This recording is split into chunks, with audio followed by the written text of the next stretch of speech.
peut-être qu'une de vos bonnes résolutions pour 2025, c'est de vous mettre ou de vous remettre à l'espagnol sérieusement. Sauf que on arrive vers la fin janvier et statistiquement, les bonnes résolutions, au bout de 3-4 semaines, elles tiennent déjà plus trop.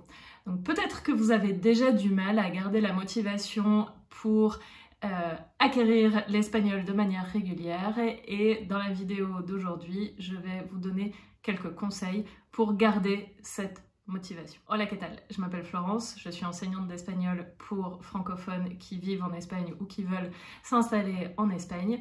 Et si vous voulez apprendre ou acquérir l'espagnol, bien évidemment, ça va pas se faire en 15 jours. Donc il faut être consciente que ça va prendre un peu de temps et que ça va donc demander de la régularité et de la motivation. C'est exactement, pour moi, apprendre une langue, c'est exactement comme faire du sport. Pour voir des résultats, il faut en faire régulièrement et ça marche pas si on reste assis sur son canapé à rien faire. Voilà. Donc mon premier conseil, c'est de commencer petit. Forcément, si vous êtes débutant ou débutante, là vraiment, commencez par la base. Ne soyez pas trop ambitieux ou ambitieuse, mais même si vous avez un niveau intermédiaire, si vous vous remettez à l'espagnol, commencez petit. Donc ça peut être par exemple de choisir un petit...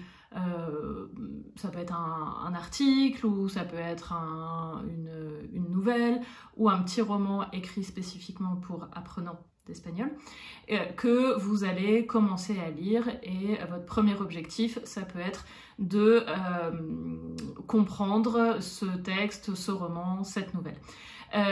Je vous dis de commencer petit et ensuite l'idée c'est de continuer petit. En fait, il vaut mieux faire plein de petits pas qui vont vous mener à votre but que d'essayer de faire des grands pas et puis en fait se fatiguer en faisant ça.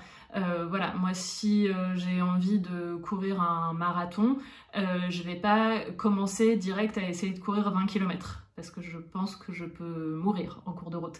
Donc je vais essayer déjà de courir 15 minutes, ce qui serait déjà bien.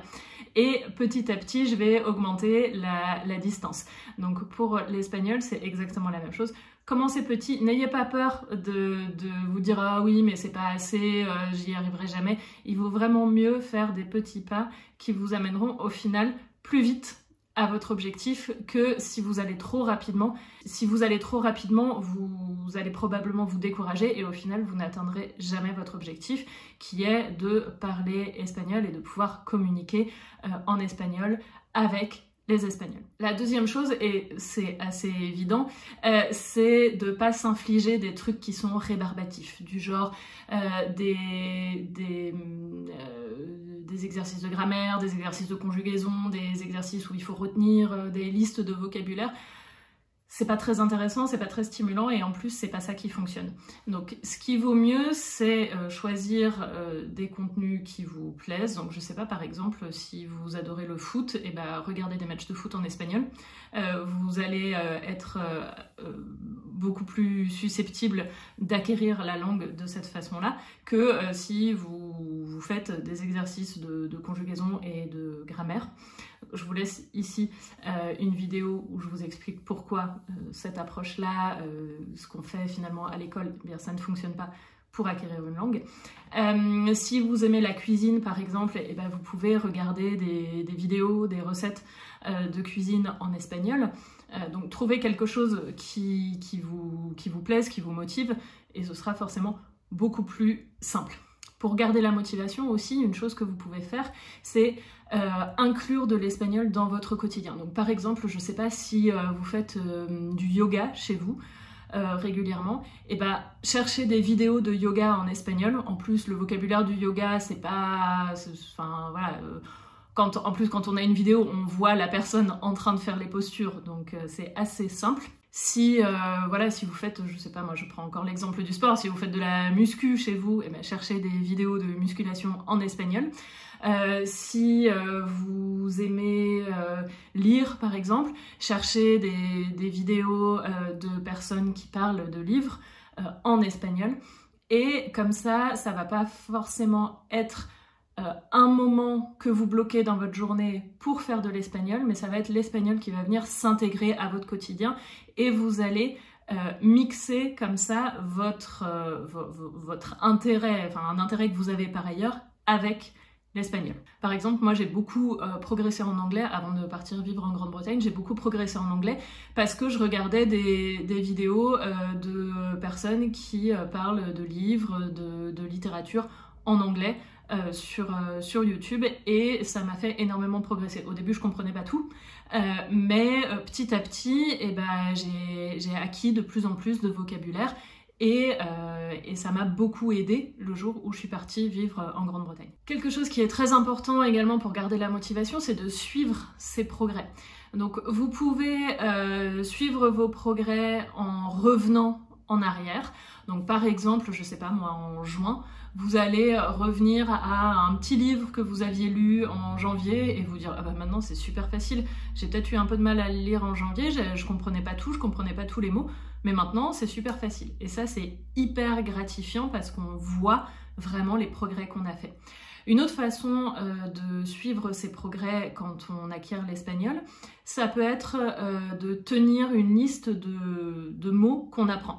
Donc soit ça peut être sur un carnet papier, soit sur une application, donc je vous ai déjà recommandé dans d'autres vidéos Quizlet, ou il y a également Memrise. Et vous pouvez tenir une liste de vocabulaire comme ça avec le mot en espagnol qui est nouveau pour vous et le mot en français de l'autre côté, la traduction en français. Et de temps en temps, je sais pas moi, peut-être tous les 15 jours, 3 semaines, tous les mois, vous revoyez ce vocabulaire et vous allez vous dire « Ah bah oui, bah c'est vrai, ce mot-là, je l'avais appris dans tel contexte, mais maintenant c'est bon, je le connais, je m'en souviens. » Et ce qui peut aussi arriver souvent, et ce qui moi m'arrive encore, quand j'apprends un nouveau mot en espagnol, parce que ça m'arrive encore d'apprendre des nouveaux mots ou des expressions idiomatiques en espagnol, c'est que une fois que j'ai appris ce nouveau mot, cette nouvelle expression, je commence à l'entendre partout. Et je me dis, mais c'est pas possible, je l'avais jamais entendu ce mot. Et ça peut être 2-3 jours plus tard ou une semaine plus tard après avoir appris ce mot, je me dis, ah tiens, mais là je l'ai encore entendu. Et ben là encore, où je l'ai lu, où je l'ai...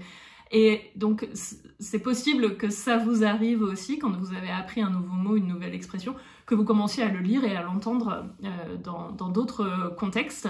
Et du coup, vous allez vous dire « Ah bah oui, effectivement, oui, je la connais, celle-là. » Ça peut être une autre façon de suivre vos progrès, c'est de voir au fur et à mesure tout le vocabulaire que vous avez déjà acquis. Comme je vous le disais tout à l'heure pour le sport, pour acquérir une langue, pour acquérir l'espagnol, il faut pratiquer régulièrement.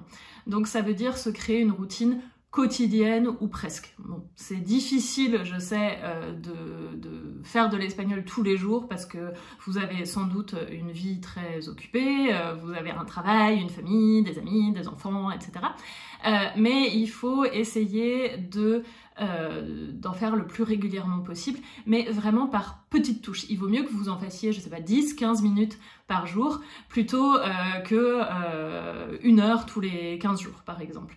Donc ça peut être, comme je vous le disais, en intégrant l'espagnol à vos loisirs. Ça peut aussi être en vous lançant un petit défi. Là récemment j'ai une apprenante qui m'a dit, coucou Nathalie, qui m'a dit voilà, depuis la fin du mois de décembre, je me suis lancé le défi de regarder tous les jours une vidéo en espagnol. Donc c'est une vidéo de 10, 15, 20 minutes, c'est pas non plus 3 heures, hein. Mais voilà, et elle tient son défi. Alors pas forcément absolument tous les jours, et c'est pas du tout grave si vous loupez un jour, voilà, ça arrive, hein. Mais elle tient son défi quand même, et elle regarde une vidéo tous les jours, elle a identifié un moment dans la journée où ça lui convient bien, et tous les jours ou presque elle réussit à maintenir son défi. Donc ça peut être de temps en temps vous faire un petit défi comme ça avec vous-même, ou si vous apprenez l'espagnol en couple pour partir vous installer en Espagne, en couple ou en famille, et ben ça peut être vous lancer un défi l'un l'autre et vous dire tiens on va voir qui regarde le plus de vidéos ce mois-ci ou qui lit le plus d'articles par exemple. Si vous êtes je sais pas, si vous êtes abonné à Vocable, c'est une super ressource je trouve, Vocable, et ben vous pouvez vous dire bon bah voilà qui lit le plus d'articles de Vocable ce mois-ci, donc ça peut être aussi une façon de se motiver. Et puis pour terminer, peut-être que vous avez une très forte motivation et que vous êtes quelqu'un de très discipliné, quelqu'un qui peut compter sur lui-même, et ça c'est super, dans ce cas-là vous allez y arriver tout seul ou toute seule. Si vous êtes comme moi et que vous avez une petite tendance à la procrastination et à vous dire oui, oh, je le ferai plus tard, c'est pas très grave, hein. Ça peut être une bonne idée d'être accompagné. Donc ça veut dire de trouver d'autres personnes qui sont dans la même situation que vous. Ça peut être par exemple des rencontres dans un café de votre ville, ça existe, il y a pas mal de sites qui organisent ça, où voilà, tel jour, telle heure, dans un café ou un bar, on se rencontre et on parle espagnol, ou ça peut être aussi des rencontres avec plusieurs langues. Ça peut être aussi, si vous partez ou si vous habitez déjà en Espagne en couple, en famille, là vous vous soutenez l'un l'autre. Ça peut être de vous trouver un tandem. Je vous en ai déjà parlé plusieurs fois, mais il y a une appli qui s'appelle tout simplement Tandem, où vous pouvez trouver un hispanophone ou une hispanophone qui cherche à apprendre le français et vous motiver comme ça l'un l'autre. Ça peut également être moi qui vous accompagne. Vous pouvez rejoindre mon accompagnement pour les francophones qui souhaitent acquérir l'espagnol de manière naturelle pour s'installer en Espagne, ou pour ceux qui vivent déjà en Espagne et qui veulent apprendre l'espagnol pour pouvoir vivre leur vie simplement en Espagne, en se sentant intégrés, en se sentant chez eux. Moi dans ce cas-là, je vous accompagne, je vous motive, je sélectionne les ressources qui vont vous faire progresser. En plus c'est régulier puisque selon la formule que vous choisissez, on se voit ou on se parle en tout cas toutes les semaines ou même plusieurs fois par semaine selon la formule. Je vous laisse tout ça dans la barre d'infos. Et si vous souhaitez avoir un dernier conseil, une dernière astuce pour garder la motivation pour acquérir l'espagnol cette année, inscrivez-vous à ma newsletter, le lien est juste en dessous. Mardi prochain, j'enverrai une dernière astuce, et pas des moindres, pour garder la motivation et garder la régularité dans votre acquisition de l'espagnol. Vous avez toutes les informations sous la vidéo et on se retrouve la semaine prochaine pour une vidéo en espagnol. Hasta luego!